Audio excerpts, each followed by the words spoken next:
There was a great poet, weaver saint called Kabir Das, who used to live in Banaras. He has written many poems, dohas they are called. And Kabir Das had his favorite story about the musk deer, Kasturi Mriga. You know, the Kasturi Mriga is a musk deer. If you don't know what a musk deer is, it's a small deer, very small, which produces musk. You know, the musk that is used in the perfumes. In India we call it Kasturi. In Ayurveda it's Kasturi. It has a little pouch under its in its tail, which produces Kasturi. The easiest way is to kill the deer to get the Kasturi. So you can hardly find any musk deer now. The Chinese have been killing them left and right for Kasturi. Because in Tibet you can find these musk deers. Uttarkashi you can find. I've seen them. So Kabir said that in one season what happens is the musk is produced in the glands and there's a beautiful fragrance in the air. You know the fragrance of musk, yeah. Beautiful fragrance in the air. And this poor deer also smells the fragrance, but doesn't know that it's coming from under its from under its tail. So that registered. Anyway, so it keeps looking for it everywhere around, putting its snout into the thorny bushes, thinking that perhaps the smell is coming, the fragrance is coming from here, forgetting that it's coming from inside. Kabir Das said, this is the state of us human beings.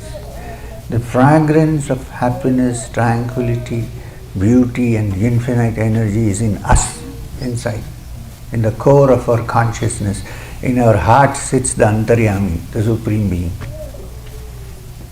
which is the only thing where you can find complete happiness and complete Purnata. It's a beautiful mantra, Purnamada, Purnamidam, Purnat, Purnamaduchyate. When you touch that, everything is clear, everything is complete, Purna. And it's not far to seek, it's in us. Somebody said it's nearer to you than your own jugular vein. Yeah? So this happiness, the essence of life is in us. And where are we looking for it? Outside. So it's just a question of reversing a bit. Looking for happiness outside is called the Pravritti Marga. Turning in and looking is called the Nivritti Marga.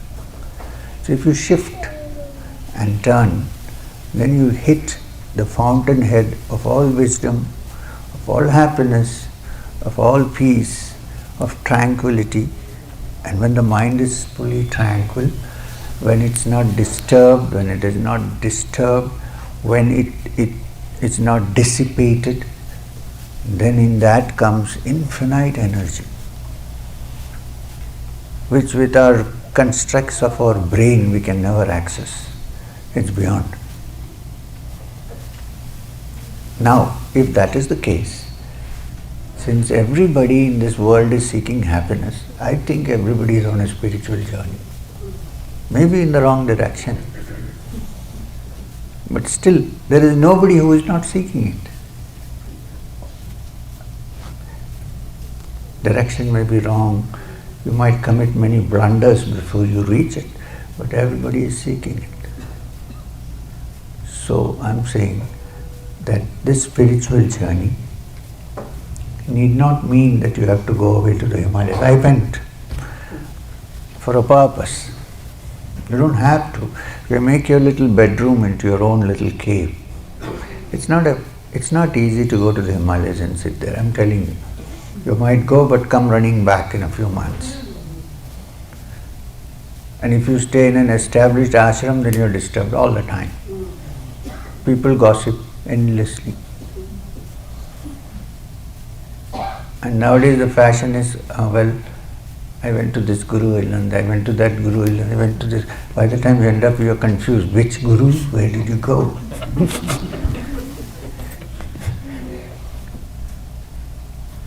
So, from my understanding, the reason why I am here, why Babaji has pushed me into this, sent me for this, is to say that you and I can lead a kind of normal life, in the sense, don't have to change our hairstyles or our dresses or anything of that kind.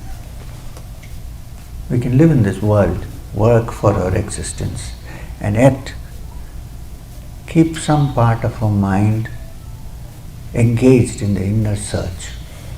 This is possible. I am proof. I'm myself married. I have a wife. I have 2 kids. They are married now. Of course, I had the advantage that before I got into all this, I had some kind of an anchor. So I'm saying, not too late. You can always find an anchor. And at the same time, set apart some time in your daily activities where you can sit all by yourself and go within, turn within. There are many ways of doing it, of course.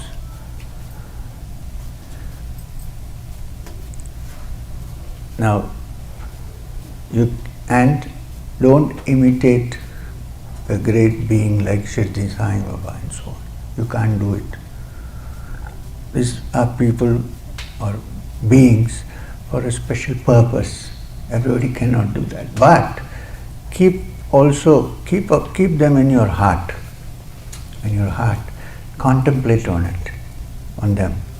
And then understand that true happiness is to be found only in this and not in the outside world. And yet, live in this world.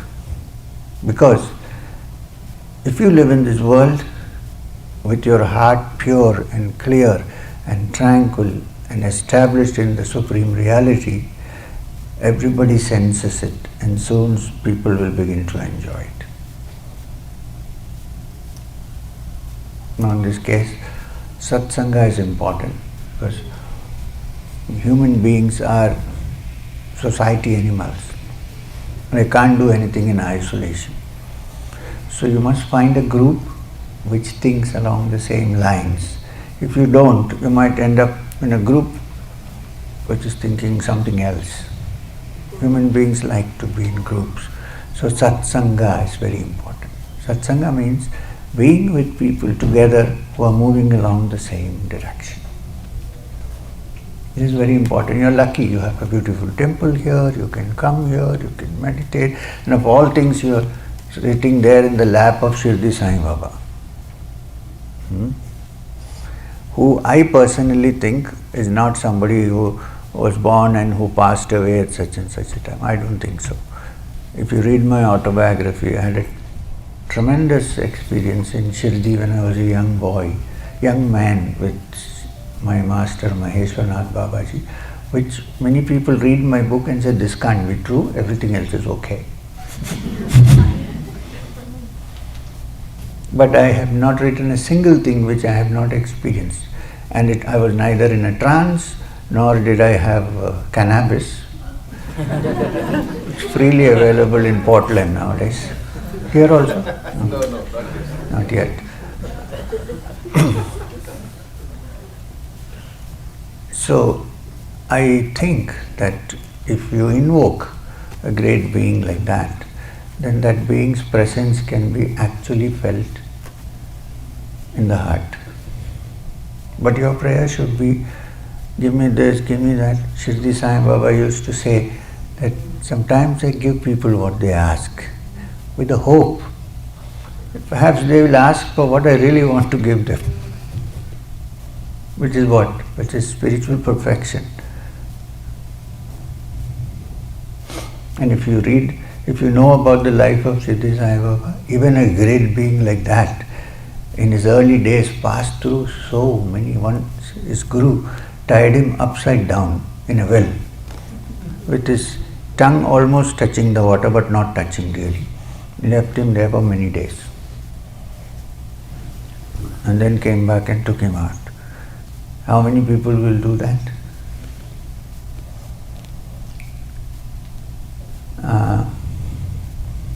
The solution for this is keep in touch with people who seem to have touched it.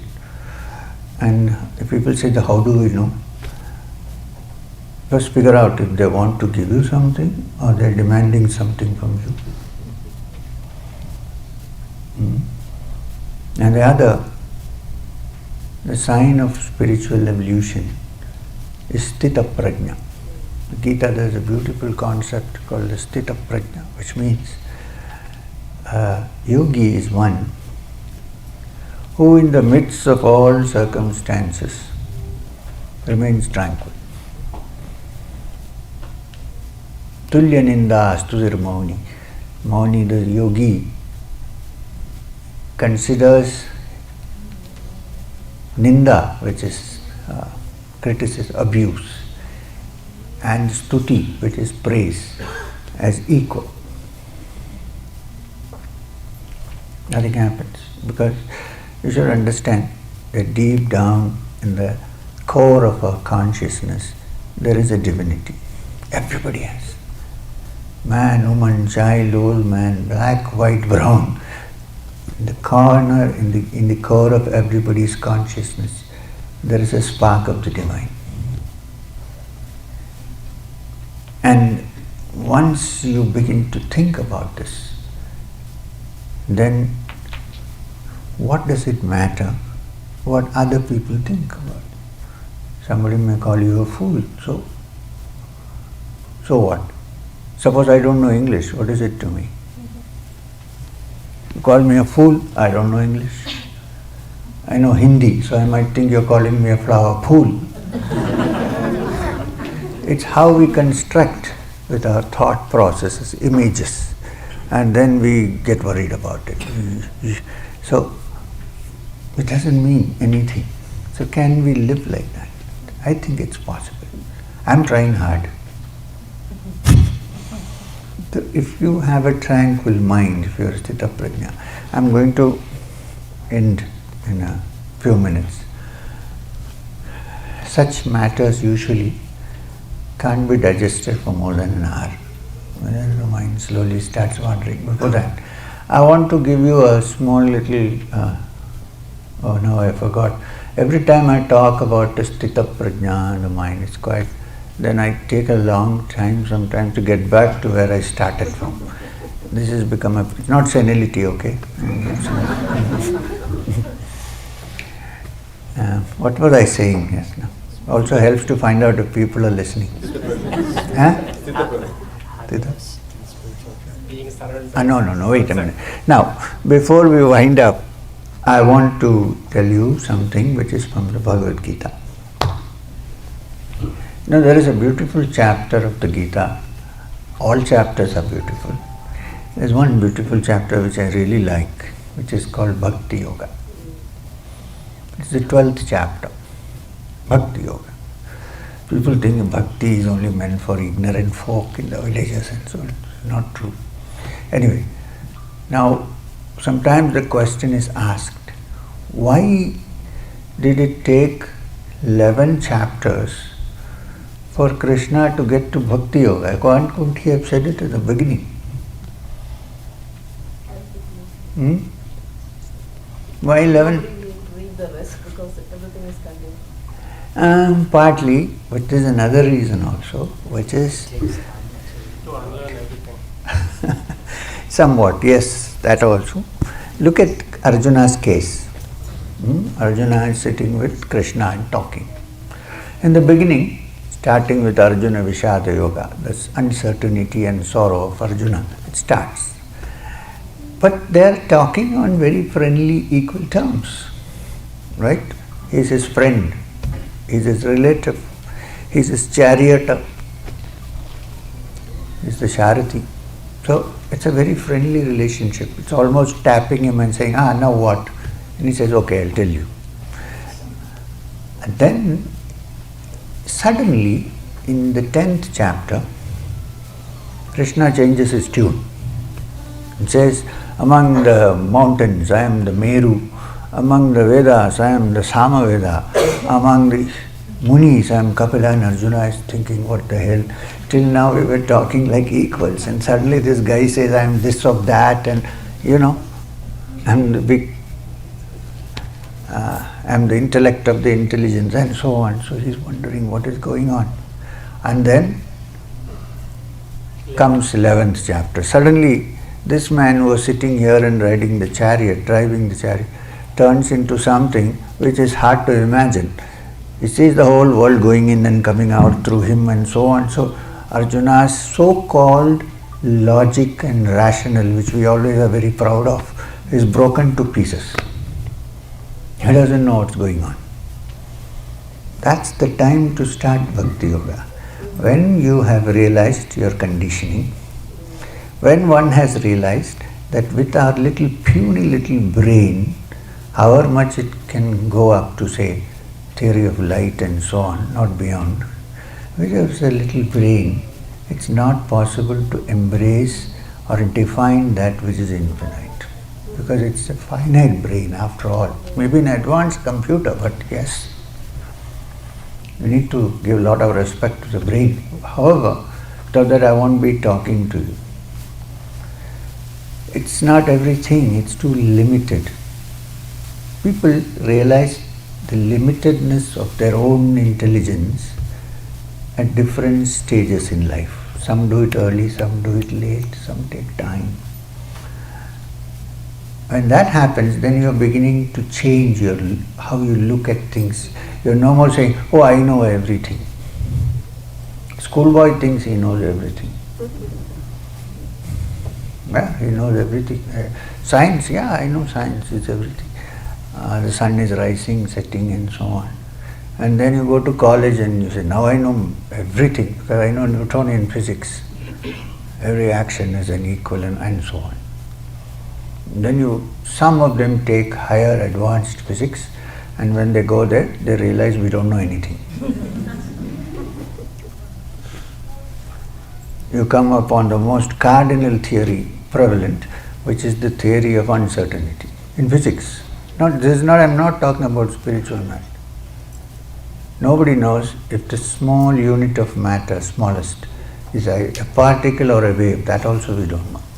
When you think it's a particle, it behaves like a wave. You think it's a wave, it behaves like a particle.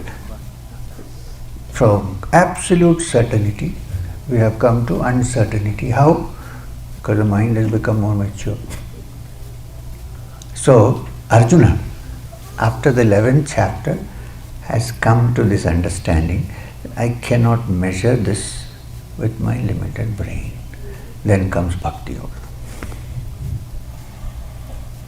And people might think Bhakti Yoga means you work yourself into a frenzy. Krishna, in the 12th chapter, which is titled Bhakti Yoga, Arjuna asks Krishna, according to you, who is the greatest of bhaktas? Who is the greatest of yogis? You tell me. I will accept your definition. It's beautiful. Krishna goes about working on this.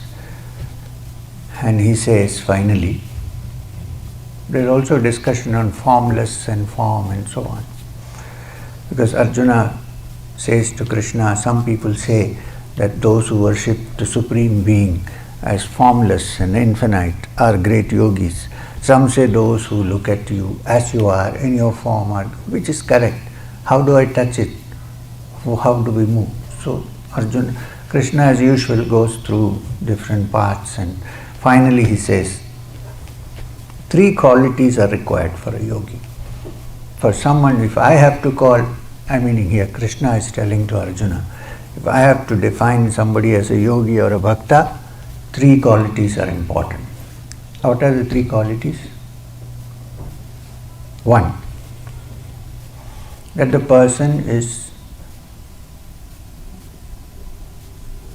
samnyam indraya gramam, one who has his senses under control. Usually we live in this world, we are controlled by the senses. You're not saying you shouldn't indulge in senses, it is required sometimes, but The reins should be in my hands, not in somebody else's hands. One who can keep his indriyas under control. Samniyam indriya gramam. All his indriyas are constant, put together. The second, sarvatra samabuddhaya. Like I said before, under all circumstances, if he can keep his mind tranquil, in pleasure or pain, in praise or blame, if I can keep my mind tranquil. And third, sarva bhuta hite rata, one who has the welfare of all living beings in his heart. Krishna says, no matter what mode of worship you follow, if these three qualities are beginning to come in your heart, you are a great bhakta. Ya bhakta same priya. That kind of bhakta is dear to me. On the other hand, if these qualities are not coming in the mind, whatever you do, according to Krishna and the Gita, he does not consider him to be close to him. Thank you very much. Om Shanti Shanti Shanti.